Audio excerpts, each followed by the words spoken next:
After 6 days, I find myself chasing after Jack on tightly packed rooftops. He has the golden pinecone and it's in my sight. I take a look behind me and I wonder if this dumb game is worth ruining our friendship. Welcome to School Warfare. The idea was simple. Me and 9 friends held a competition back in school that went a little like this. We split into 2 teams. The objective of both teams was to steal 1 golden pinecone. It was a custom-made pinecone using super duper advanced tools and techniques. Whichever team had it at the end of the week got a point. First to 5 points wins. The team that loses has to try the ghost pepper. I'm gonna cut past all the boring bits of people's names and things like that because you came for the story and this is the first episode, so I just want to cut to the action.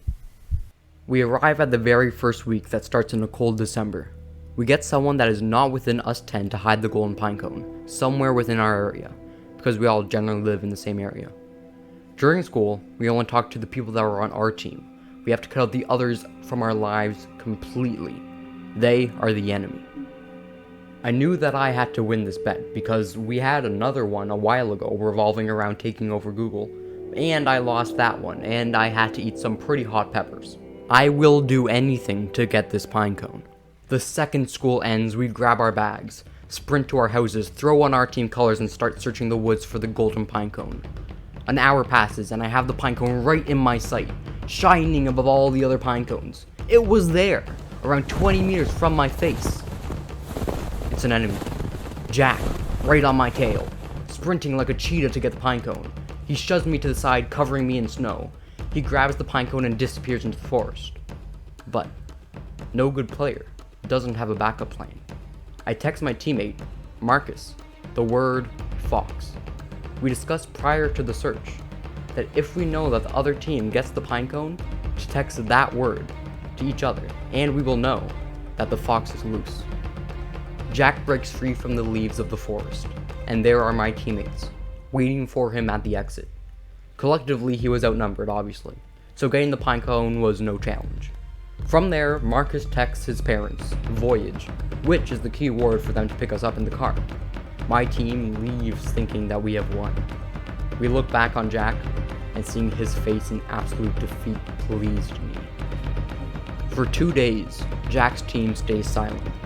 I have the pinecone secure at my house, and no one will take it from me. For this part, I asked Jack to describe in more detail what he was thinking in those 2 days. Here's his perspective.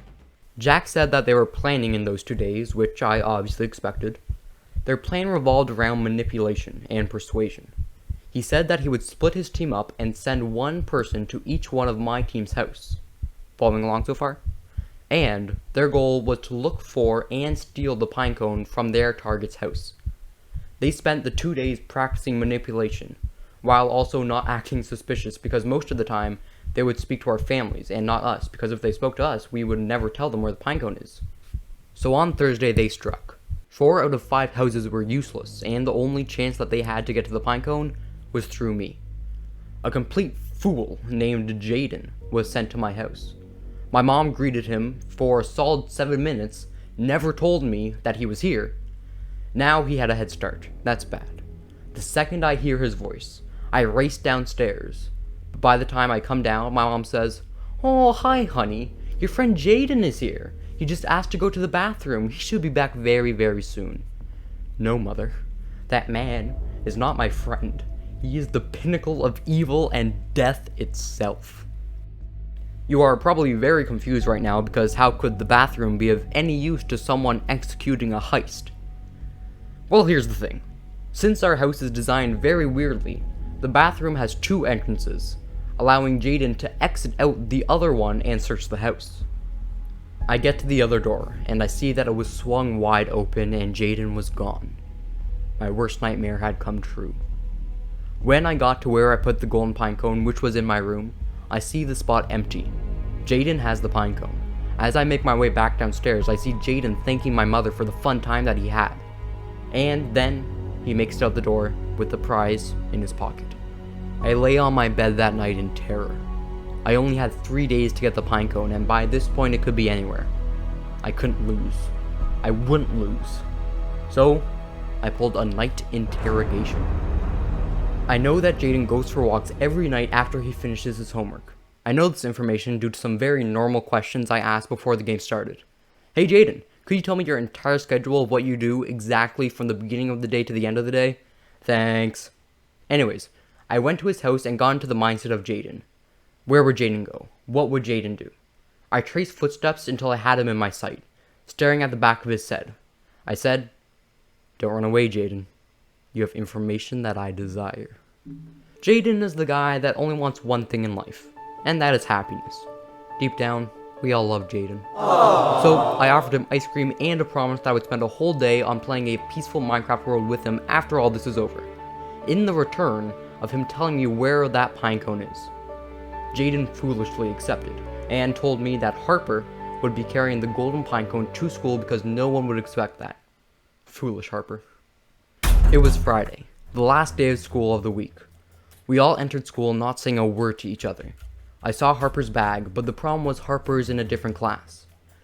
So I had to find a way to get into their class without anyone in it as well and get into the backpack without making it look suspicious. It was lunchtime when my time had come.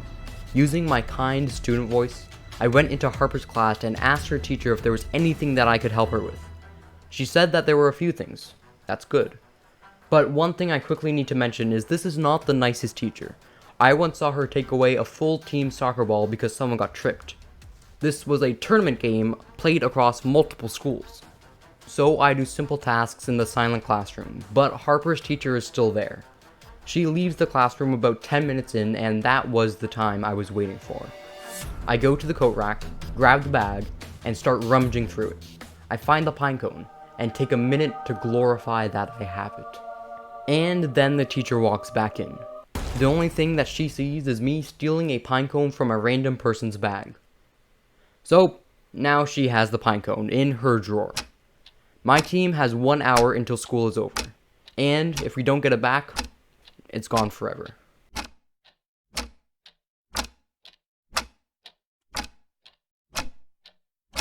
At the end of the school day, Marcus volunteered himself to attempt to retrieve the pinecone. From what he told me, things did not go well, and he ended up getting in even more trouble, which is bad. But he was able to convince her into giving the pinecone back to him. Mission completed. The first week goes to us. We have 1 point, and Jack's team has none. Hold on, I know this is usually the point of the video where everyone clicks off, but just wait, just please wait. So that was the first week of the school warfare. And I want to know if you're interested in hearing the rest of the story, or if in general you just like this video. Also, as a result of the last 2 videos, I was able to get this epic graph that tells me that more than 98% of you aren't subscribed. So please do that because there's nothing more easy than clicking a button. Anyways, tell me if you have any epic stories. And also keep your eyes out for the next video on this. But then again, there will only be another video if this one does well, so help that out. Anyways, that is all I have to say. Stay awesome.